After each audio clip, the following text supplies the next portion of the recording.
ว้าว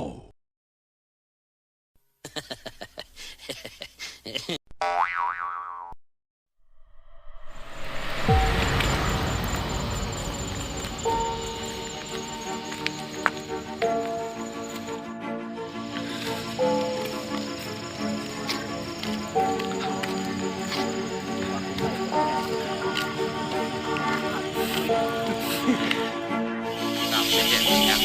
ครับมาก้อนคนทำได้อย่างมาก้อนที่ว่ายอดมากก้อนอยากเกิดก่อน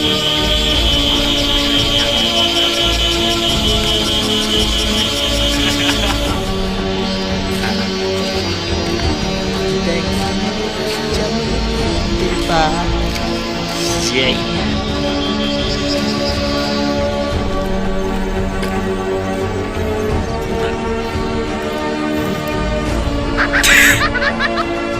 เนี่ย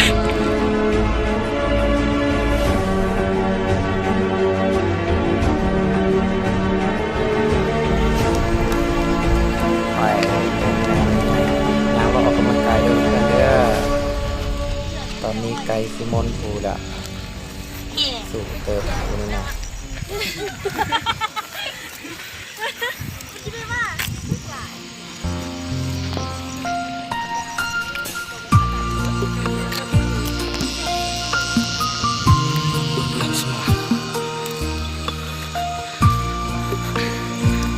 อ๋อก่อนนึง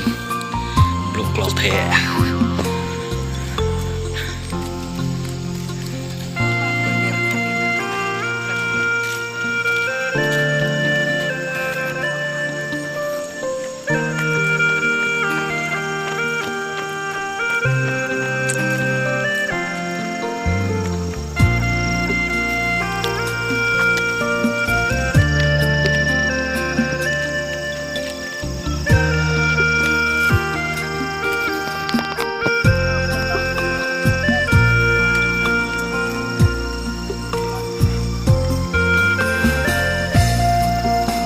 นี่ก็มาทีมงานของอีนะ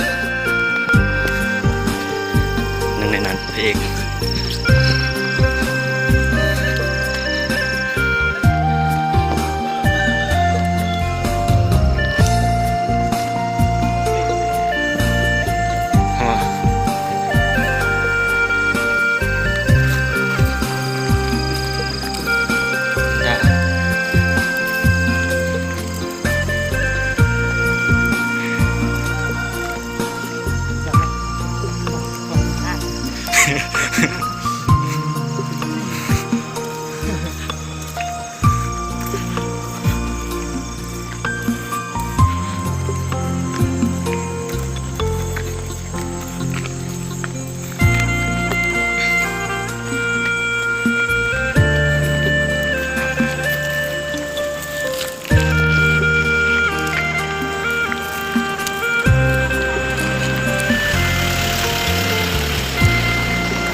ตอนนี้ค่ำแล้วกำลังที่ค่ำตะเวน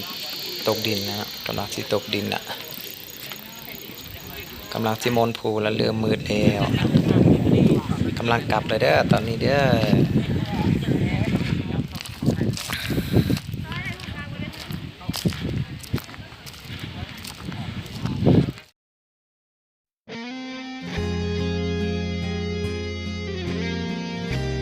บัดวิตัวมันจะงินใช่ปะ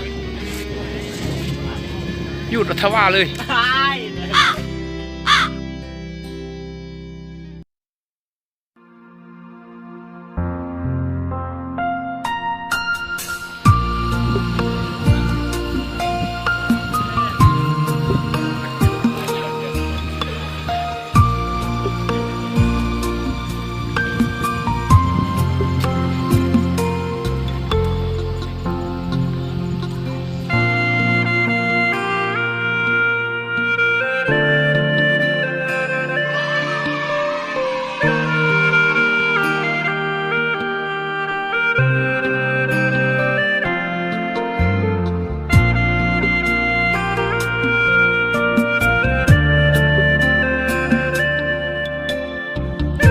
ฮอดสาวพรเอง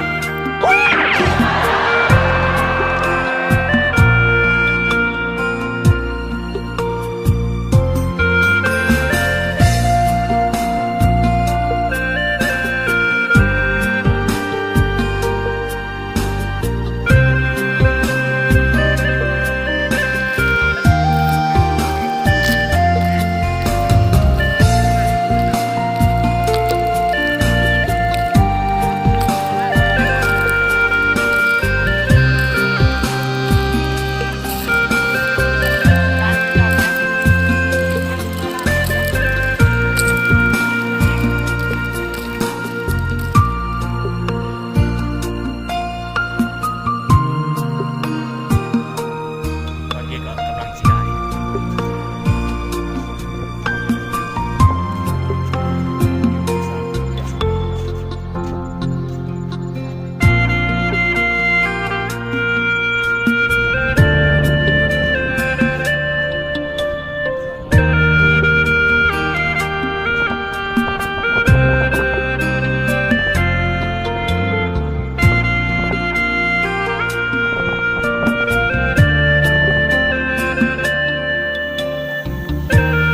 อืดเป๊กตอนนี้7 โมงยัง